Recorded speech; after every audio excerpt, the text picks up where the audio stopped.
Donc merci à tous d'être venus pour cette conférence. On est vraiment très heureux que Jacques soit venu jusqu'à nous. Il est auteur de nombreux ouvrages dont je vous ai juste apporté quelques exemplaires des derniers ouvrages. Le tout dernier, Le monde va beaucoup mieux que vous ne le croyez. Ça nous fait le même effet que le film Demain. Pour ceux qui ont sûrement vu ce film, ça donne beaucoup d'exemples très concrets et donc beaucoup d'espoir sur des choses qu'on peut mettre en place dans le quotidien. Et dans le même esprit, l'ouvrage juste avant, c'est les entreprises humanistes, avec également beaucoup d'exemples concrets de ce que peuvent mettre en place les entreprises qui favorisent plus de coopération, plus de bien-être au travail. Et puis, bien sûr, celui qui est le plus en lien avec la thématique d'aujourd'hui, son ouvrage La bonté humaine, altruisme, empathie, générosité. Donc vous pourrez venir les consulter par la suite. Jacques a bien sûr encore beaucoup de projets d'ouvrage, mais qui sont secrets pour l'instant, mais donc probablement, et il viendra à nouveau nous en parler par la suite. Donc je vous rappelle un peu l'objectif de ce cycle de conférences, c'est de rendre accessible plus rapidement les résultats des travaux dans le champ de ce qui peut améliorer le bien-être individuel, collectif et sociétal. Parce qu'en fait, au niveau de la recherche, lorsqu'on réalise des travaux, on les publie souvent en anglais dans des revues scientifiques, et avant que les résultats ne reviennent en France et soient diffusés au niveau du grand public, on perd au moins 10 ans. Donc là, notre objectif, c'était que ça passe plus rapidement de la recherche vers le public francophone. Et ce qu'on vous propose, c'est donc un expert un peu généraliste du champ qui vous fait un aperçu de ce champ, ce qui est le cas de Jacques, puisqu'il a l'habitude de faire de la diffusion scientifique. Hein. Il est psychologue, docteur en psychologie et journaliste scientifique, donc il a vraiment l'habitude de faire ce travail de diffusion. Donc je laisse la parole avec plaisir à Jacques. Merci à vous toutes et tous d'être ici, et merci particulièrement à Rebecca de m'avoir invité. Voilà, mais Rebecca qui est une personne formidable, mais je pense que tous ceux et celles qui la connaissent n'ont pas besoin que je le dise. Donc voilà. Alors en 2 mots, je me présente avant de rentrer dans le vif du sujet, très rapidement. J'ai un parcours un peu divers et varié, et comme l'a dit aussi Rebecca, une partie de mon activité a été d'être journaliste de vulgarisation. Voilà, mais j'ai fait d'autres choses. J'ai été travailleur social, j'ai été psychologue en maison d'enfants, j'ai été ouvrier agricole pendant 5 ans, ce dont je suis très fier, et différentes autres activités. Voilà. Mon intérêt pour la psychologie positive n'est pas tout à fait innocent. Ça vient de mon histoire d'enfance, puisque je fais partie de ce qu'on appelle les résilients. Voilà, j'ai une enfance fracassée, une jeunesse, en raison du comportement de mon père. Et disons, on a tous pas mal souffert dans la famille. Et une famille avec 2 parents, 2 sœurs et moi. Et je dirais que je suis le seul survivant, ce soit sur le plan physique ou psychologique. Mais comme m'arrive de le dire, à 60 ans c'est facile, mais je pourrais dire la même chose à 20 ans. Donc, tout ça pour dire que mon intérêt pour la psychologie... J'ai fait une thèse au hasard sur la résilience des enfants maltraités devenus des parents non maltraitants, tout à fait par hasard. Et je crois avoir quand même gardé la distance scientifique nécessaire pour ce type d'exercice. Mais ceci est important dans le sens que parfois certains considèrent que pour s'intéresser aux beautés du monde, il ne faut pas avoir eu de problème dans la vie. Voilà. Mais on peut aussi s'y intéresser après en avoir eu. Ce n'est pas non plus une nécessité. Hein. Voilà, on peut aussi s'en passer. Mais c'est le fait, il est comme ça. Et alors j'ai eu un parcours un petit peu tortueux, puisque aussi bien sur le plan scolaire que sur le plan relationnel, j'ai failli très mal tourner quand j'étais jeune, Et puis, à l'âge de 18 ans, tout à fait par hasard, si le hasard existe, après c'est à chacun d'en tirer les conclusions, mais en faisant du stop, je suis tombé dans une ferme en Haute-Provence et j'y suis resté 5 ans. Donc, et c'est là que j'ai changé et je suis devenu peace and love, si vous voulez, alors que j'étais plutôt dans des orientations un petit peu différentes. Pour le moins, j'étais considéré au lycée comme un irrécupérable sur le plan social et sur le plan scolaire. Et des fois, j'aimerais bien revoir les personnes qui l'ont dit parce que, disons que depuis, je suis devenu peace and love et puis j'ai fini par faire une thèse qui est pire. Il y a pire pour quelqu'un qui est irrécupérable scolairement. Mais vous n'êtes pas là pour entendre ça, mais c'est simple, si vous me permettez de le dire, c'est parce que, effectivement, ma vision optimiste que je vais vous présenter n'est pas celle de quelqu'un qui vit sur un nuage et qui ne connaît rien de la vie, qui a grandi dans du coton. C'est plutôt l'inverse. Voilà. Alors, donc, empathie et coopération, levier de changement social. Oui, alors, j'aimerais d'abord commencer par quelque chose que beaucoup d'entre vous connaissent, mais une définition, parce qu'on peut en donner d'autres, de la psychologie positive. Alors, à laquelle je tiens beaucoup. Voilà. Alors, 3 éléments que je souhaite souligner, c'est d'abord l'étude. L'étude, on peut rajouter scientifique, c'est-à-dire c'est pas seulement des belles idées, mais là aussi on est à la MSH, on est labo de psychologie, enfin voilà, la psychologie positive, c'est des travaux qui viennent du monde universitaire. C'est pas seulement des belles idées, il fait beau, regardez la vie du bon côté, je sais pas, enfin, faut aussi tester. Par ailleurs, ça tient pas seulement compte de la personne, mais aussi de son environnement. C'est l'étude des conditions des processus, parce que parfois, en attendant, il y a des critiques qui sont faites de la psychologie positive comme étant extrêmement individualiste, un peu complètement hors sol. Non, ça s'intéresse aussi aux conditions et des processus. C'est-à-dire qu'on peut vivre heureux, mais il y a aussi, c'est pas seulement des démarches personnelles, c'est aussi du contexte. Et puis la fin, ça rejoint ce que je viens de dire, mais c'est très important à mes yeux. La psychologie positive s'intéresse aux individus. Vous avez des travaux de psychologie positive qui se portent sur la motivation, sur l'optimisme, sur la résilience, sur le sens de la vie. Le bonheur, c'est un grand thème. Mais pas que ça. Deuxième niveau, les relations interpersonnelles. Ça commence à 2. Donc vous avez des travaux sur l'amour, sur l'amitié, plus largement sur la coopération, l'empathie, la bienveillance, la confiance en l'autre, que sais-je encore. Et troisième niveau, ça va être surtout celui... je vais surtout parler de ce niveau, les institutions, c'est-à-dire que, quel impact finalement la psychologie positive pourrait avoir, aussi bien dans la santé publique, aussi bien dans les organisations, aussi bien dans l'éducation, aussi bien dans la justice, et que sais-je encore.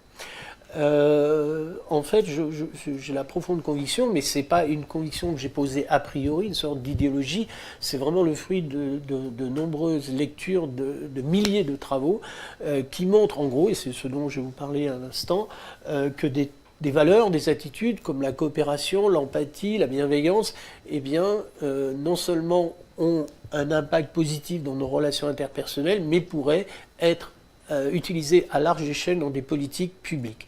Et pour résumer les choses d'une manière très ambitieuse, eh bien, la psychologie positive, et plus largement d'ailleurs les sciences humaines positives, parce que vous avez des chercheurs en sociologie ou en d'autres domaines qui s'intéressent au côté positif. Vous avez même une discipline qui est naissante qui s'appelle la criminologie positive, ce qui est un peu paradoxalement, mais les sciences humaines positives pourraient, si elles étaient vraiment appliquées à large échelle, ça pourrait changer le monde. Et comme ça, c'est un vieux délire que j'ai depuis l'adolescence, eh bien, je me retrouve assez bien dans cette vision de la psychologie positive. Alors, je précise bien que, puisque c'est ce que je disais à l'instant, et puis vous le savez, la psychologie positive, c'est une science.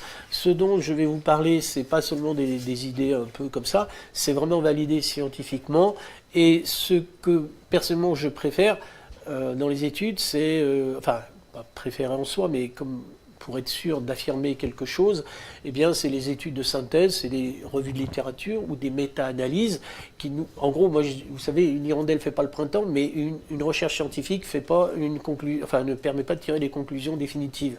Eh bien, lorsque vous avez par contre des méta-analyses, par exemple, qui portent sur des centaines de milliers de personnes, là, on peut dire que les tendances qui sont mises en évidence sont probablement avérées. Donc ce que je vous montrerai, c'est pas seulement une étude par-ci par-là, même si de temps en temps je citerai une étude, mais c'est vraiment des résultats qui sont maintenant bien affirmés sur le plan empirique scientifique. Ça va? Alors oui, donc je vais d'abord intervenir et puis vous aurez un temps de questions-réponses, mais après donc l'intervention de M. Carré, dans un troisième temps donc. Alors je vais vous parler de différents domaines, 6. Vous comprenez que dans le temps qui m'est imparti, je risque d'aller un petit peu vite, vous ne m'en voudrez pas, je demande votre indulgence, mais c'est aussi, ça permettra d'avoir pas mal d'infos. Alors d'abord, à l'école, plusieurs travaux dans différents domaines, sur l'empathie des enseignants, sur toutes sortes de choses. Je voudrais surtout parler de deux éléments. D'une part, sur le mode d'apprentissage, donc l'apprentissage coopératif versus l'apprentissage compétitif. Alors c'est ce qu'on a surtout, hein, ce deuxième aspect, c'est ce qu'on connaît, c'est ce qui est le plus développé avec les systèmes de notes, avec des tas d'éléments. L'élève qui apprend seul et face à l'enseignant, l'enseignante. Et vous avez une autre modalité, donc, qui est l'apprentissage coopératif, où on organise en quelque sorte les séquences d'apprentissage de façon collective. Il est très, alors, vous avez beaucoup de travaux et puis vous avez des livres qui expliquent comment ça se passe, parce qu'il faut bien le faire pour veiller en quelque sorte à ce que les élèves en difficulté puissent autant apporter en quelque sorte au groupe que les élèves en facilité, que ce ne soit pas un groupe dans lequel, hop, ceux qui ont des meilleurs résultats, tout de suite donnent la réponse et puis hop, on passe à autre chose. Donc il y a vraiment des méthodologies qui permettent cela. Et les résultats, maintenant, on n'est plus dans l'ordre d'études, mais de dizaines, de centaines d'études, donc ce qui permet, comme je disais, de faire des revues de littérature, des méta-analyses. Et déjà, ça nous donne ceci. L'apprentissage coopératif a des meilleurs résultats sur différents domaines. Voilà. Alors évidemment, on l'attend sur le plan cognitif et scolaire. Il y a des meilleurs résultats, que ce soit dans les matières fondamentales, en particulier comme le maths et le français, les langues maternelles des différents pays où ça a été étudié. Mais il n'y a pas que ça, il y a aussi des effets sur le plan psychologique et surtout aussi sur le plan relationnel. Ça peut se comprendre, les élèves qui travaillent ensemble ont tendance à mieux se respecter, mieux s'apprécier les uns les autres, et y compris à respecter mieux l'enseignant. Et vous savez, actuellement, parfois, il y a des demandes, d'augmenter les temps, par exemple, d'apprentissage à la citoyenneté, ou des choses comme ça, de cours de citoyenneté.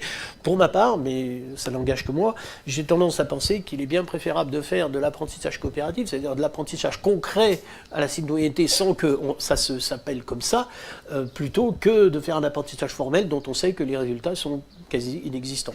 Si ce n'est que ça fait plaisir à ceux qui l'ont mis en place, mais ça les satisfait parce qu'ils ont fait quelque chose, mais les résultats n'ont pas d'effet. Il y a même par exemple des formations, des trucs qui sont donnés à l'école, par exemple pour diminuer on explique les dangers des drogues, par exemple, et pour diminuer la consommation, ça a tendance à augmenter la consommation chez les élèves. Donc il faut être attentif à ce que des enseignements formels ne sont pas forcément efficaces. Par contre, la pratique au quotidien de la citoyenneté qu'est l'apprentissage coopératif, ça donne les meilleurs citoyens pour demain. Dans un même registre, il y a une autre pratique, par exemple, qui s'appelle le tutorat par les pairs. Le tutorat par les pairs, ça a été fait historiquement comme ça, par nécessité faisant loi, tout simplement, par exemple, dans des écoles, rurales, où vous avez un enseignant qui a 4 niveaux, il ne peut pas s'occuper des 4 niveaux à la fois, qu'est-ce qu'il fait? Il demande aux plus grands de s'occuper des plus jeunes. Et le résultat, c'est que en fait, les écoles rurales ont parfois, avec des élèves en plus grande difficulté, ont parfois des meilleurs résultats. Alors, qu'est-ce qui se passe? Ce qui est très intéressant, ça a été formalisé, on a mis en place des systèmes de tutorat par les pairs. On demande à des élèves, c'est sur le mode du volontariat évidemment, est-ce qu'il y a des élèves que ça intéresserait d'aider d'autres élèves en difficulté qui ont 2-3 ans de moins? Alors dans un premier temps, on pensait que ça allait être les élèves en facilité scolaire qui allaient lever la main, et ça a été le cas, mais aussi des élèves en difficulté ont levé la main. Comme on ne pouvait pas leur dire, non, t'es nul, tu ne vas pas y participer, c'est quand même pas très cool, on a accepté ces élèves. Alors, on s'est rendu compte là aussi, c'est très bien organisé. En gros, c'est quelques heures par semaine, 2-3 heures, où un élève va avoir un autre élève sous son aile, et tout ça étant bien entendu supervisé avant, après, pour chaque séquence, par l'enseignant. On se rend compte, quand on fait des études comparatives, que avec des élèves tutorés, donc aidés avec les mêmes types de difficultés, enfin de niveau scolaire, eh bien, au cours d'une année, les élèves tutorés vont bien plus progresser que les élèves non tutorés, alors que c'est seulement 2-3 heures par semaine. Maintenant, ce qui a été surprenant, et ce résultat auquel on ne s'attendait pas, c'est que lorsque vous avez des élèves en difficulté qui vont prendre ça, qui vont être tuteurs, eh bien, eux vont également progresser, et parfois plus que leurs tutorés. Et je trouve que c'est moralement une très belle histoire. On est dans les autres, on s'aide soi-même. Et en fait, comment dire, c'est tout simplement que parfois, et certains, c'est souvent la première fois qu'on leur fait confiance pour quelque chose à l'école, puisque étant donné qu'ils sont nuls, bah, évidemment, ils se considèrent nuls, et bien, et d'autres les considèrent comme tels, et bien là, ils ont l'occasion d'être responsables. Et ils prennent ça très au sérieux, et prenant ça très au sérieux, ils préparent leur cours. Préparant leur cours, ils sont obligés de rabâcher les manuels de 2-3 ans avant, qu'ils devraient savoir par cœur, mais qu'ils ne connaissent pas encore très bien. Et ils préparent des exercices, et du coup, en préparant les exercices et tout ça, eh bien, ils apprennent très nettement. Et ce qui est intéressant, c'est que le système d'élèves-tuteurs eh bien, a également des effets sur l'ambiance dans la classe, puisque des élèves en grosse difficulté qui, s'ennuyant à mourir, eh bien, ont tendance à perturber les cours, eh bien, se rendent compte qu'être enseignant, ça demande du travail, ça demande de l'engagement, et ils deviennent plus respectueux des enseignants. Là aussi, on n'a pas seulement aujourd'hui des études, on a maintenant des méta-analyses, des études de synthèse, et ce qui sont, comment dire, tout à fait fiables. Maintenant, deuxième élément, je vais un peu vite, le travail. Alors c'est vrai que j'ai beaucoup étudié le sujet, j'ai écrit un gros livre là-dessus. Alors je vais aller très vite, puisqu'on parle de coopération. Tout d'abord, alors ce que je vais vous dire, évidemment, comme dans le reste, c'est des tendances. Moi je dis souvent, en sciences humaines, il ne faut jamais dire jamais, toujours éviter de dire toujours. Ce que je veux dire par là, c'est qu'il n'y a rien de systématique. Donc c'est jamais toujours, jamais jamais. Mais les tendances, c'est l'intérêt des études statistiques. Je crois qu'il faut toujours coupler le statistique, et le qualitatif et le quantitatif. Le quantitatif, le statistique, ça vous donne des grandes tendances, ça vous explique rien. Et le qualitatif, ça vous explique les mécanismes, mais vous ne pouvez pas tirer des conclusions à partir de 3 cas, des conclusions générales. Donc il faut toujours coupler les deux sont complémentaires, je crois. Comment dire, ce que je vais vous dire, là, c'est des tendances, donc c'est des stats.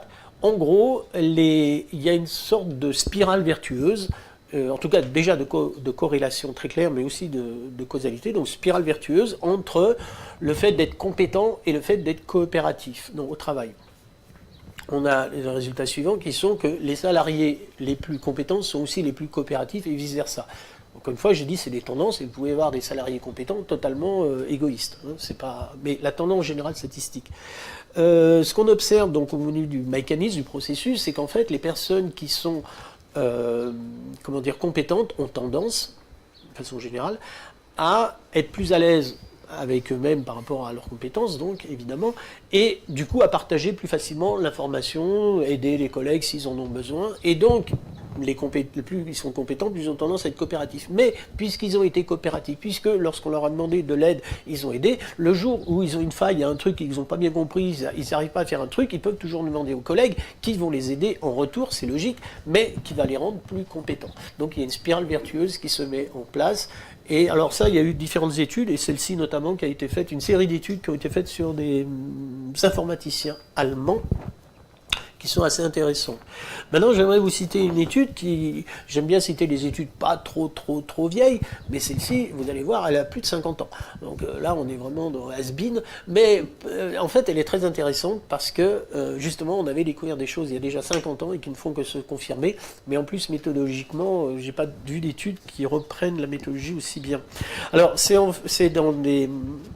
États-Unis, c'est un sociologue qui s'appelle Peter Blow, et qui a enquêté auprès ce qu'on appellerait aujourd'hui les agences Pôle emploi, donc des services de l'État pour l'insertion, la réinsertion professionnelle.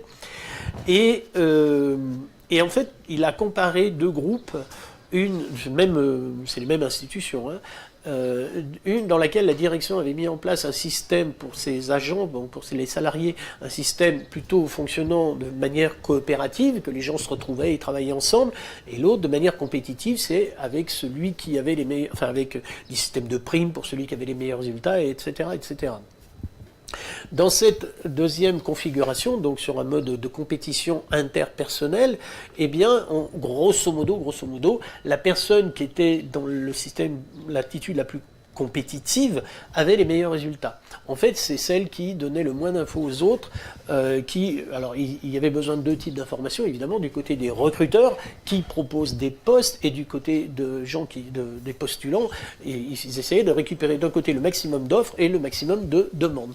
Celui qui était le plus hargneux et qui partageait le moins, eh bien, avait le plus d'infos, donc le plus de résultats. Donc, prime, en quelque sorte, ça montrait en interne, les gens pouvaient conclure qu'effectivement, plus on jouait la carte de la compétition, plus on était performant. Sauf que, quand on compare les résultats globaux des deux groupes, des deux équipes, eh bien, ceux de l'équipe coopérative avaient des meilleurs résultats. Donc, en fait, vous allez, dans le premier cas, faciliter une sorte de résultat interpersonnel au détriment du résultat collectif. Et là où c'est intéressant, ça c'était donc, comme je vous le dis, en 54, mais c'est que ça sera de plus en plus vrai parce que de plus en plus nos boulots sont interdépendants. Donc miser sur, comme le font certains managers, sur le fait que pour être plus productif, il faut faire de la compétition entre les membres d'une équipe ou entre des équipes entre elles, c'est extrêmement néfaste, à la fois d'abord essentiellement parce que c'est quand même prioritaire, surtout pour le psychologue que je suis, eh bien pour les individus, mais c'est également néfaste in fine, à la productivité. Donc vous avez cette étude qui est assez intéressante. Voilà, illusion de performance.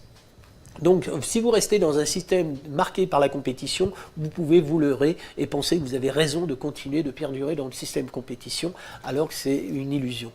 Et ce qui est très intéressant par ailleurs, on a demandé aux uns et aux autres qu'est-ce qu'ils préféreraient le plus, travailler en compétition ou en coopération? Ils ont tous dit en coopération. Petite remarque au passage, puisque là je viens de dire collaboration, coopération. Moi, à un moment, j'avais tendance à dire les deux de façon, équivalente, mais c'est un ami qui m'a fait la remarque, c'est intéressant étymologiquement, collaborer, ça veut dire collaborer, travailler ensemble, coopérer, opus, faire une œuvre ensemble. Donc je suis plus pour une démarche coopérative, plus encore que collaborative. Voilà, autre élément, par exemple, ça a été fait sur la considération, la bienveillance, vous voyez. Et moi, je me suis beaucoup intéressé à ça. J'ai rencontré des personnes, donc des managers, des cadres. J'ai rencontré un peu tous les échelons dans différentes entreprises.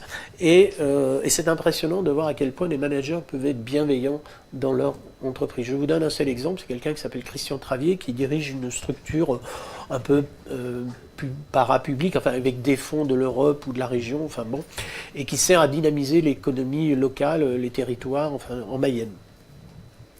Et qui me dit, voilà, il m'arrive des fois d'avoir des salariés qui arrivent dans mon bureau, ils sont pas bien, il y a même des fois en larmes. Et bon, alors en larmes parce qu'ils ont fait une opération qui ne s'est pas aussi bien déroulée que s'ils espéraient, ou bien il y a un conflit avec un partenaire. Ils ont rarement des conflits entre les salariés parce que c'est des gens qui s'entendent bien globalement. Et donc il y a des fois des problèmes, quand on n'est pas toujours sur un nid de rose, et un lit de rose. Et il dit, voilà, la discussion va durer une demi-heure, va durer 3/4 d'heure, 1 heure peut-être. Si moi, au poste que j'ai, je ne suis pas capable de faire en sorte qu'au bout d'une demi-heure, 3/4 d'heure de discussion, cette personne sorte avec le sourire jusqu'aux oreilles, j'ai rien à faire ici, j'ai raté mon boulot. Vous voyez, et des gens comme ça, c'est des gens formidables. Lui, par exemple, les entretiens annuels d'embauche, c'est pour montrer aux salariés tout ce qu'il a fait de bien dans l'année, c'est pas pour souligner les points de défaut et tout ce qu'il y a encore à améliorer pour l'année d'après.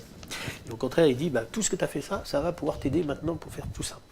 Alors, voilà. Alors, ce qui est intéressant, c'est que des fois, on nous pose des choses et qui ne sont pas forcément opposables. Moi, je suis vraiment pour une logique, de façon générale, dans la vie, du ceci et cela, plutôt que du ceci ou cela. Et donc, il est possible et même bénéfique à la fois de mettre un cadre, une structure, un cadre structurant, et en même temps de la bienveillance. Donc, les deux ne sont pas du tout incompatibles, ils sont même plutôt convergents. Voilà. Ensuite, un autre élément qui est la santé. Alors là, je vais vous dire quelque chose qui va peut-être pas être un scoop, mais c'est bien quand même on a les éléments qui permettent aujourd'hui de l'affirmer. Eh bien, les patients préfèrent des membres du personnel soignant, que ce soit l'hôpital ou que ce soit dans un cabinet, ils préfèrent quand ils sont empathiques. Voilà. Donc bon, mais c'est bien de le savoir quand même. Voilà, c'est pas un scoop, c'est pas voilà, c'est pas... Mais quand même, ce qui est intéressant, c'est que ça a des effets psychologiques, à la fois sur les patients, des effets psychologiques positifs sur les patients et sur leurs proches. Vous me direz, bon, on n'a pas encore besoin de la psychologie positive pour ça. Mais c'est déjà intéressant. Là où ça devient plus intéressant encore, c'est que ça marche aussi pour la santé physique. Et que lorsque vous avez, par exemple, à l'hôpital, une équipe médicale qui est bienveillante, empathique, eh bien, ça facilite l'amélioration de patients qui peuvent avoir des troubles, des pathologies, pas seulement un rhume, on ne va pas souvent à l'hôpital pour un rhume, mais aussi bien des maladies cardiovasculaires, diabète, cancer. Là, vous dites, oh là là là là, c'est du lourd la psychosomatique, la neuro-immunobiologie, ou je ne sais plus, enfin, c'est du lourd tout ça. Peut-être qu'il y a de la psychosomatique, mais il y a aussi quelque chose d'extrêmement trivial et très terre-à-terre. C'est, je ne sais pas vous, mais moi, vous savez, c'est l'image qu'on a souvent des médecins, et malheureusement, je ne vais pas l'air comme ça, mais je peux être timide dans certaines circonstances. Eh bien, un médecin, il vous dit, ah oui, voilà, il faut que vous preniez ça, ça, ça, il vous écrit, on connaît l'écriture des médecins, et vous avez compris à moitié. Mais vous n'osez pas forcément le dire. Voilà. Et du coup, on sait aujourd'hui que dans les études, eh bien, ce qu'on appelle l'observance, eh bien, on va jusqu'à parfois 60% des ordonnances qui sont mal respectées. Non pas parce que les gens ils ont envie de faire le contraire de ce qu'a dit le médecin, c'est parce qu'ils n'ont pas forcément compris, qu'ils n'ont pas forcément osé demander. Et là, vous ne serez pas surpris, mais c'est quand même intéressant. Donc, c'est qu'en fait, plus un médecin est empathique, plus il y a d'observance chez les personnes, c'est chez le patient. Alors évidemment, ça prend un peu plus de temps, parce que ça nécessite de s'expliquer, est-ce que vous avez bien compris, est-ce que je peux vous aider, qu'est-ce que vous avez des questions à poser, que sais-je encore. Mais avec ça, eh bien, j'ai envie de dire, simplement, si on formait les médecins un peu à l'empathie, eh bien, probablement qu'on diminuerait le trou de la sécurité sociale, ce qui est quand même... pour nos décideurs politiques, au moins un objectif intéressant. L'empathie, c'est peut-être pas intéressant, mais le trou de la sécu, ça, c'est plus intéressant. Donc, voilà. D'ailleurs, oui, non, on ne va pas en revenir, pas du tout, donc on continue. Ça va, toujours ? Oui. On va passer maintenant à la justice. Alors, la justice...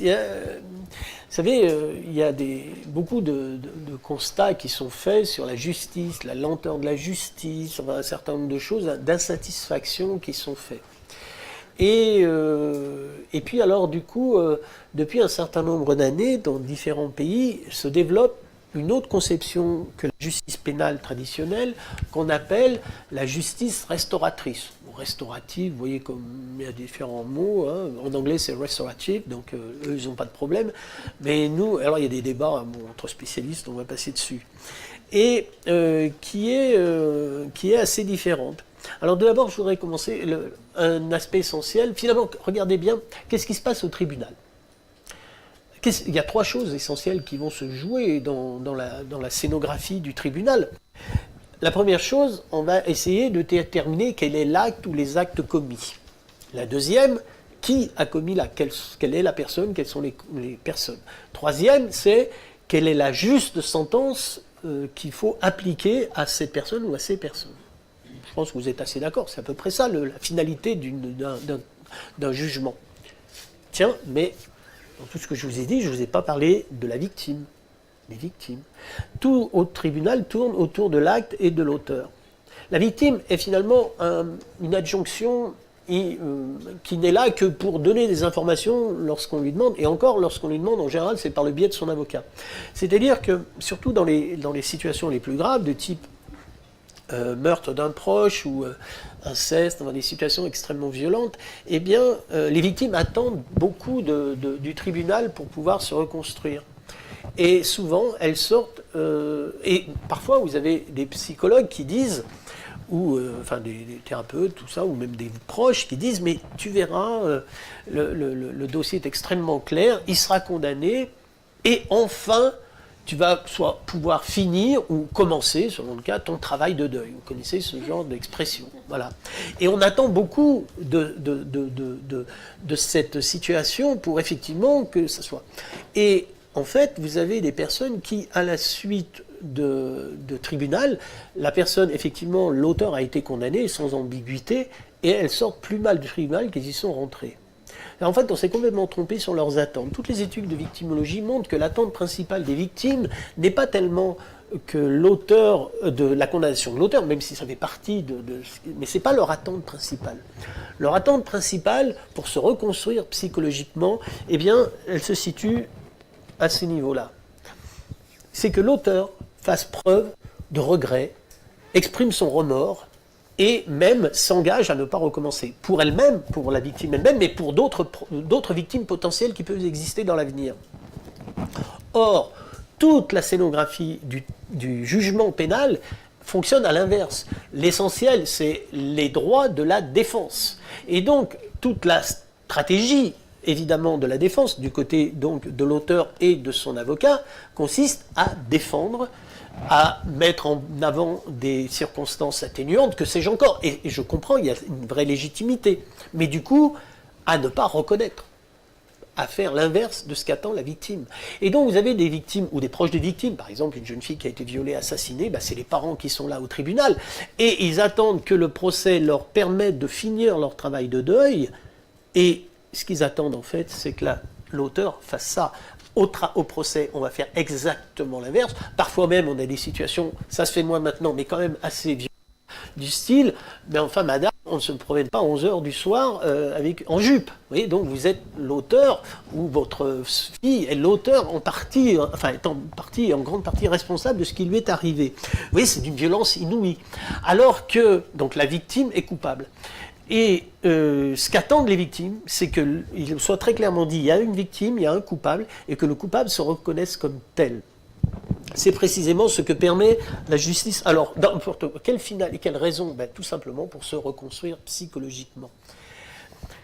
Autant la justice pénale dont je viens de parler axe l'essentiel de la focalisation sur l'auteur et l'acte et l'auteur plutôt, autant la justice restauratrice vise à la reconstruction psychologique des victimes. Alors on dit, en général, la justice, ça n'a pas de vocation thérapeutique. Eh bien, justement, la novation, la nouveauté de la justice restauratrice, c'est de s'intéresser à la reconstruction psychologique des victimes et d'en faire la priorité. En faisant cela, eh bien, effectivement, le premier critère, eh bien, c'est que les auteurs sont invités, incités à reconnaître l'acte qu'ils ont commis. Bien sûr, on ne met pas en justice restauratrice quelqu'un qui nie complètement l'acte, même s'il est entièrement coupable et qu'il le nie, ça se fera au tribunal, on passe directement au tribunal. On ne passe pas par parce que ça peut être très très douloureux pour les victimes, puisqu'elles sont plus proches, même physiquement, des auteurs, et tout ça, ça peut être encore plus violent. Mais lorsqu'il y a un début de remords qui s'exprime, eh bien, on va travailler là-dessus. Le résultat de ce type de démarche, maintenant, là aussi, la littérature scientifique est absolument pléthorique, et on a, moi, ce que j'appelle les 3 R de la justice restauratrice. Le premier R, pour les victimes, c'est le R de la reconstruction psychologique, et ça permet de réparer sa blessure. Il y a d'autres aspects que j'ai enlevés ici, mais celui-là est le plus important. Réparer sa blessure, j'ai mis des guillemets, ça permet de se reconstruire puisque la personne reconnaît le mal qu'elle a fait, s'engage à ne pas recommencer, et c'est ce que la personne, elle attendait particulièrement, le plus fort. Ça a aussi un effet sur l'agresseur, parce que, alors même que c'est des situations très compliquées pour les agresseurs, la justice restauratrice n'est pas une justice à bon compte, parce qu'en justice pénale, il se défend, en justice restauratrice, il reconnaît. C'est beaucoup plus douloureux, c'est des situations beaucoup plus confrontantes. Eh bien, les études montrent qu'il y a plus de satisfaction en justice pour les auteurs, en justice restauratrice qu'en justice pénale. Et ça diminue la récidive puisque les personnes ont reconnu, lorsque vous avez passé votre temps à vous défendre, il y a même des gens qui ont fait des actes assez graves, ils ont passé tout le temps du tribunal qui peut durer un certain temps à se défendre. Et à la fin, ils sont condamnés, ils trouvent ça injuste. Bah oui, ils ont montré à quel point ils n'étaient pas si coupables que ça et on les condamne quand même. Alors qu'en justice restauratrice, eh bien, ils considèrent la sanction qui tombe à la fin comme juste. Et comme ils ont reconnu, eh bien, en quelque sorte, ils ont moins le désir de recommencer. Ils ont pris conscience de la souffrance qu'ils avaient fait subir. Je voudrais revenir sur les premiers. Les victimes, c'est très intéressant parce que les enquêtes montrent, grosso modo, il y a énormément d'études, mais grosso modo, le niveau de satisfaction des victimes après, pour le même type d'acte de la part des agresseurs, enfin évidemment il y a une méthodologie assez rigoureuse pour la comparaison, eh bien le niveau de satisfaction des victimes qui sortent de justice pénale, c'est à peu près 15 à 23%, 25%, 20-25%. Voilà. Le niveau de satisfaction des victimes pour le même type d'acte après justice restauratrice, c'est de l'ordre de 80 à 100%. Oui, les effets sont massifs, mais ils sont vrais aussi sur les deux autres aspects. Et je voudrais préciser quelque chose, c'est qu'au début, on a commencé à parler de justice restauratrice. Justice restauratrice, ça fait notamment appel à des médiations, enfin voilà, je ne vais pas détailler, mais... Et le début, on a parlé de ça. Évidemment, des gens ont dit, oui, mais ça va bien, bon, écoutez, si on a volé une voiture, ou, enfin voilà, mais quand même, attendez, pour les histoires de viol, de meurtre, tout ça, ça ne tient pas. Et en particulier, les personnes qui avaient contesté cette approche, c'était notamment des criminologues, des femmes criminologues féministes, et qui disaient que c'était inadapté, totalement inadapté à des actes graves commis, en particulier des abus sexuels envers les femmes, que ce soit intrafamiliaux, inceste ou viol extrafamiliaux. Et aujourd'hui, des femmes, moi j'ai des textes sur plusieurs années, des criminologues, des femmes criminologues qui ont complètement changé, tout simplement parce qu'entre-temps, elles ont rencontré des femmes qui ont subi des actes graves et qui sont passées par la justice restauratrice, et ont comparé les témoignages, c'est le jour et la nuit. C'est particulièrement bénéfique pour les victimes dans les actes graves, parce que c'est là où elles ont le plus besoin que l'auteur reconnaisse le mal qu'il a commis. Voilà, et vous voyez bien que, pour revenir à notre thème, puisque coopération, empathie, eh bien, la justice restauratrice, c'est de faire un pari qui a une capacité d'empathie chez toute personne, y compris chez les agresseurs. Alors que et qu'on parie là-dessus pour diminuer la récidive. Dans justice pénale, vous pariez sur une autre philosophie de l'être humain et donc une autre pratique qui est la dissuasion. Il faut le punir le plus fortement possible pour qu'il ait peur, pour qu'il ne recommence pas. Et ça, c'est la dissuasion individuelle. Et puis il y a ce qu'on appelle la dissuasion générale. Plus la société saura qu'on punit gravement ces délinquants, et bien plus les gens éviteront de le faire. On sait que ce type de fonctionnement ne marche pas. Les études sont extrêmement claires. Il y a beaucoup plus d'efficacité de ce pari de l'empathie que le pari de la peur. Donc ce que je vous dis, ce n'est pas de l'idéologie, vous voyez bien, quand je vous dis qu'on peut créer des politiques publiques autour de ces thèmes, eh bien ce n'est pas seulement des utopies, ça repose sur des connaissances aujourd'hui, et surtout ce que je trouve intéressant, c'est que c'est souvent contre-intuitif. Vous voyez, l'idée c'est oui, il faut les punir pour qu'ils aient peur. Non, c'est faire le pari qu'il y a de l'empathie qui marche le mieux. On va passer maintenant à l'environnement. Alors, et vous avez dans... Comment dire, dans l'univers de l'environnement, vous avez trois grands acteurs, hein, qui sont, c'est ce que j'appelle la trilogie de la gouvernance, qui sont d'un côté l'État, donc notamment les ministères de l'environnement dans différents pays, les agences de protection de ceci ou de cela. Vous avez le marché, c'est les industriels, et vous avez la société civile, c'est les associations environnementales. Donc, cette trilogie de la gouvernance, très souvent, ont beaucoup de mal à fonctionner entre eux. Vous avez les industriels qui considèrent les écolos comme des irresponsables, sur le plan économique, vous avez les écolos qui considèrent les industriels comme des irresponsables sur le plan environnemental, et vous avez les agences, les fonctionnaires de l'environnement qui essayent de réguler un peu tout ça, et qui ont bien du mal, et qui sont tapés dessus par les uns et par les autres, comme étant soit trop laxistes, soit trop rigoureux. Alors, tout va bien. Donc, alors, les relations entre les industriels et les associations environnementales, d'après certains sociologues, sont passées par 3 étapes. Alors, quand je dis 3 étapes, c'est pas complètement, ça se superpose, hein, évidemment. Mais la première étape, ça a été de faire du lobbying législatif, de pousser les parlements de différents pays à faire des lois les plus contraignantes possibles. Il y a eu des résultats, mais pas à la hauteur espérée. Deuxième temps, c'est de faire du lobbying social, c'est-à-dire d'appeler au boycott de produits de telle entreprise. Nike en a été un exemple remarquable, pas pour l'environnement, mais pour le travail des enfants. Et maintenant, et ça a marché, mais pas aussi bien qu'on croyait. Et maintenant, et ça se sait peu, les médias en parlent peu, mais à l'échelon mondial, des grandes associations se sont alliées à des multinationales. Je pense par exemple au WWF, à l'Union internationale pour la conservation de la nature et d'autres. Eh bien, ils font des partenariats avec les industriels. Et c'est ce qui, en fait, marche le mieux. Je n'ai pas le temps de vous détailler trop en détail, simplement je vous donne deux grandes réussites à l'échelon mondial, enfin à l'échelon, international et mondial. La première, c'est le Rhin. Le Rhin était, il y a 30 ans, une poubelle à ciel ouvert, le fleuve le plus pollué au monde, et aujourd'hui, peut-être le fleuve le plus propre au monde. En tout cas, on peut se baigner aujourd'hui dans le Rhin depuis la source jusqu'à l'embouchure, alors que c'est la plus grosse concentration mondiale avec les grands lacs américains, d'usines pétrochimiques, de transformation pétrochimique, sidérurgique, etc., etc. Donc, un univers extrêmement susceptible de polluer, eh bien, on peut se baigner dans le Rhin. Et ça s'est fait du jour où, arrêtant le système des deux systèmes que je disais avant, c'est-à-dire de se considérer comme des ennemis, c'était à la suite d'un grave accident, l'usine Sandoz de Bâle en Suisse, il y a 20 ou 30 ans, eh bien, ça ne marchait pas, les systèmes d'avant. Eh bien, une ministre de l'Environnement d'un pays du Nord a rassemblé les trois partis, donc les responsables ministres de l'Environnement, agences, des industriels, des écolos. Ils ont fait travailler ensemble. Ces ennemis sont devenus des partenaires et c'est ce qui a marché. Autre exemple, l'ozone. Alors vous savez, c'est pas que vous avez remarqué, mais on vous parlait beaucoup de l'ozone il y a quelques années, on allait tous mourir grillés de cancer de la peau et tout ça, et on ne nous parle plus d'ozone pratiquement. Alors c'est intéressant, les médias vous parlent des problèmes, quand il y a des problèmes, vous ne parlent plus quand on résout les problèmes. Pourquoi on ne parle plus de l'ozone? Parce que le problème se résout. Aujourd'hui, le problème de l'ozone est résolu. Alors quand je dis résolu, c'est aller un peu vite, c'est-à-dire qu'il est virtuellement résolu. Aujourd'hui, voici, comparativement à ce qui se faisait en 89, aujourd'hui, ce qu'on fait aujourd'hui en 2013-2017, c'est un peu plus petit encore, mais on consomme à peu près 1-2% de produits détruisant l'ozone par rapport à ce qui se faisait en 89.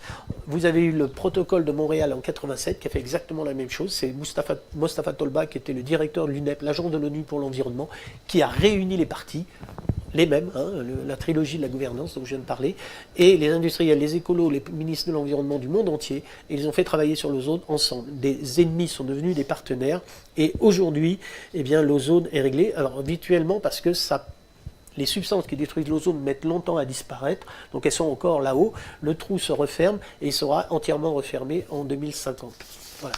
Et ce qui est intéressant, c'est que la stratégie de coopération plus d'invective qui a marché pour l'ozone, qui a marché pour le Rhin, eh bien c'est ce qui peut marcher demain pour le réchauffement climatique, ce qui est d'ailleurs en train de se faire. Voilà, je termine par un dernier point, je vais aller très vite. Vous avez un psychologue politique qui, Ralph White, qui est décédé maintenant, et qui a inventé un concept qu'il appelle, il s'est intéressé au conflit, en particulier pendant la guerre froide. Qu'est-ce qui faisait que des moments de conflit se transformaient en guerre ou passaient à une résolution non violente? Et en fait, il s'est rendu compte d'un truc, c'est, en particulier donc entre l'Est et l'Ouest, mais pas que, eh bien c'est lorsque une des parties, à ce moment-là, il avait à disponibilité évidemment que les côtés de l'Occident, eh bien faisait preuve d'empathie à l'égard des adversaires, en particulier le bloc de l'Est. Ça a été en particulier le cas en comparant par deux moments de conflit. Ça a été ce qu'on a appelé l'invasion de la baie des Cochons en 61 et un an et demi après la crise des missiles de Cuba. Il faut savoir que la crise des missiles de Cuba en 62, ça a été 13 jours pendant lesquels le monde est passé au bord de l'apocalypse nucléaire et bien plus grave encore que 45. J'ai envie de dire, Hiroshima n'a été qu'une petite, l'amicale des boulistes par rapport à ce qui pouvait se passer en 62. Eh bien, à la différence de ce qui s'était passé un an et demi avant par rapport à Cuba, eh bien, John Kennedy a fait preuve d'empathie. Ce que Ralph White appelle l'empathie, il dit bien, ça n'a rien à voir avec la sympathie, c'est pas d'être copain, c'est tout simplement d'essayer de se mettre à la place cognitivement de la personne et même en partie émotionnellement. Il insiste surtout sur l'empathie cognitive, mais en partie aussi émotionnelle. Alors, je voudrais juste dire, que ça a été très efficace dans plein de conflits. donc je n'ai pas le temps de détailler, ça s'appelle l'empathie réaliste. Je termine en disant simplement que tout ça, ça peut donner, tout ça, ça vous ouvre à une nouvelle vision de la société. Moi, je suis un pied dans le milieu la psychologie positive, je suis un petit peu connu dans ce monde-là, mais aussi un pied dans le mouvement alternatif de changement social, la société civile et tout ça. Et il y a quelques années, un ami qui s'appelle Alain Caillé, qui est professeur émérite de sociologie à Nanterre, a réuni un groupe de gens comme ça, et j'ai envie de dire, on refaisait le monde tous les mois au Café du Commerce. Bah, c'était pas le Café du Commerce, c'était un resto du côté de Montparnasse, et sur des thèmes, le bien commun, l'entreprise, tout ça, avec une vision humaniste. Et puis à un moment, on se dit, so what, mais c'est bien de se retrouver entre copains, mais qu'est-ce que ça peut faire? Du coup, on a fait un petit livre, surtout écrit en grande partie par Alain Caillé, qui s'appelle donc Manifeste convivialiste. Ceux qui ont entendu parler d'Ivan Illich, je le rappelle, mais ça c'est pour les plus anciens, ceux qui ont un petit peu les cheveux gris comme moi, le livre La convivialité, et donc j'aime beaucoup le sous-titre, Déclaration d'interdépendance, qui est un petit clin d'œil à la déclaration d'indépendance américaine, et puis on a fait d'autres, voilà, notamment ça. Voilà. Alors vous allez me dire, oui, bon, tout ça c'est très bien, vous êtes bien gentil avec toutes les histoires, bon, mais vous êtes psychologie positive, oui, mais il y a un gros problème. Le problème c'est les autres. Ici, nous, on est des gens bien, hein, on est au-dessus de la moyenne quand même, au point de vue moral, mais il y a les autres. Alors, juste une information comme ça pour votre gouverne. Hein, sachez que si vous raisonnez comme ça, vous vous interrogez. Les autres, c'est peut-être nous-mêmes, finalement. Alors, moi, je pense que le monde ne changera pas lorsque nous serons de plus en plus nombreux à penser qu'il faut fonctionner de manière coopérative. Ça, je ne crois pas. Je crois que le monde changera vraiment le jour où nous serons de plus en plus nombreux, à savoir que nous sommes très nombreux à penser comme ça. Donc, le problème n'est pas les autres. Le problème est de penser que le problème vient des autres. Vous suivez toujours ? On continue. Alors, en fait, les études aujourd'hui nous montrent que la plupart d'entre nous, ça rejoint aussi le livre que j'ai écrit sur la bonté, eh bien, nous sommes des coopérateurs conditionnels. Je vais aller très vite. Alors ça, c'est étudié dans différentes études empiriques, que ce soit en particulier sur l'environnement, les tri des déchets, par exemple, ou sur les impôts. En gros, je suis prêt à trier mes déchets, mais à condition que les autres le fassent. Parce que si personne ne fait rien, c'est même pas la peine, c'est une goutte d'eau dans la mer. Je suis prêt à payer mes impôts, mais si Cahuzac ne les paye pas, il n'y a pas de raison que je les paye. Vous voyez, enfin des trucs comme ça. C'est pour ça que c'est absolument catastrophique l'ampleur médiatique qui est donnée à ces personnes. Je ne dis pas qu'il ne faut pas en parler, mais leur donner une telle ampleur médiatique, ça diminue ce qu'on appelle la morale fiscale dans la population. Voilà. Les gens pensent que c'est tous des voyous et il n'y a pas de raison que moi que je paye mes impôts. Alors, simplement, en gros, voilà, ça c'est un petit schéma que j'ai fait, vous savez, c'est la courbe de Gauss. En gros, alors c'est une invention, hein, ça ne repose pas stricto sensu sur des études empiriques, mais ça en renvoie quand même assez bien. En gros, vous avez d'un côté des gens qui, par exemple, c'est étudié dans les trucs de type dilemme des prisonniers, il y a des gens qui fonctionnent toujours de manière égoïste. Quoique, même si les autres ils coopèrent, hop, eux, ils essayent de tirer la couverture à eux. Et puis vous avez inversement des gens qui, dans le même type de truc, dilemme des prisonniers, sont toujours dans la coopération. Ou bien des gens, par exemple, qui, vous savez, des annonces des fois, enfin pas souvent, mais un hôpital qui demande un donneur de rein anonyme. Alors déjà, donner son rein à un proche, c'est déjà pas gagné, mais donneur de rein anonyme. Vous allez donner un rein à une personne que vous ne connaissez pas, que vous ne verrez jamais, qui ne pourra même pas vous exprimer sa gratitude. Faut quand même le faire. Donc, des gens qui vont très loin dans l'altruisme. Alors ça, c'est les extrêmes. Ils sont rares, ils sont une toute petite minorité, c'est pour ça qu'ils n'ont pas de place beaucoup dans cette courbe. Mais au milieu, vous avez donc les coopérateurs. Nous sommes pratiquement tous, j'ai envie de dire, les Hitler et les Gandhi, ils ne sont pas nombreux, quoi. Donc, entre les deux, eh bien, il y a vous et moi. Maintenant, je me suis permis quand même de les diviser en trois. Parce que, encore, voilà. Il y a les vrais coopérateurs, c'est ceux, si vous voulez, bon, je coopère, je suis prêt à coopérer, mais il faut que les autres coopèrent. Voilà. Bon, c'est le principe. Mais si je sais qu'ils coopèrent, j'y vais. Et puis, vous avez les coopérateurs conformistes. Alors eux, ils sont prêts à coopérer, ils ne font pas partie de la dernière catégorie des égoïstes, mais ils attendent quand même de voir. C'est-à-dire qu'ils mettent du temps.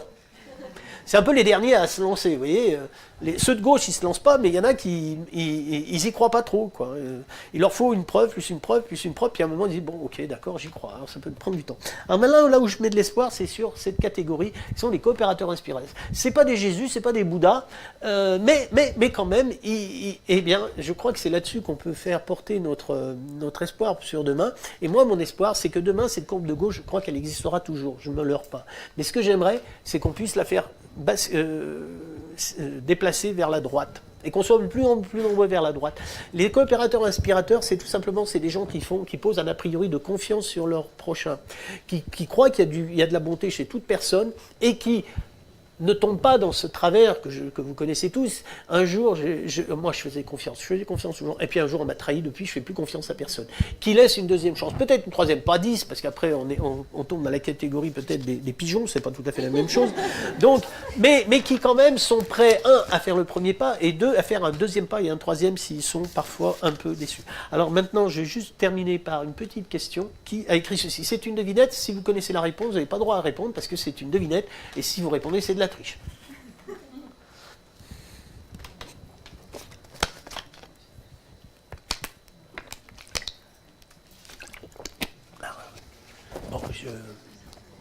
Bon, alors je vais vite, hein.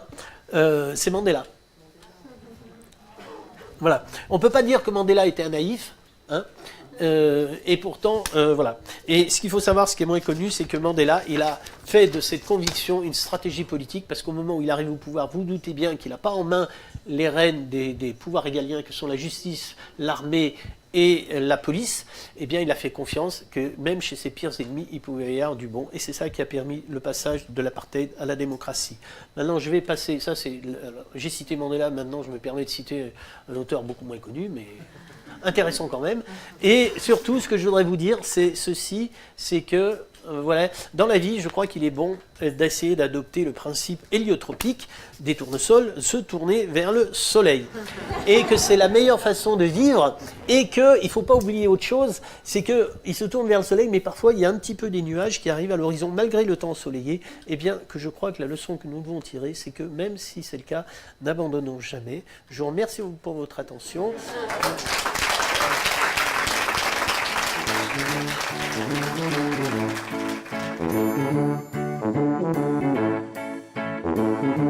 Thank you.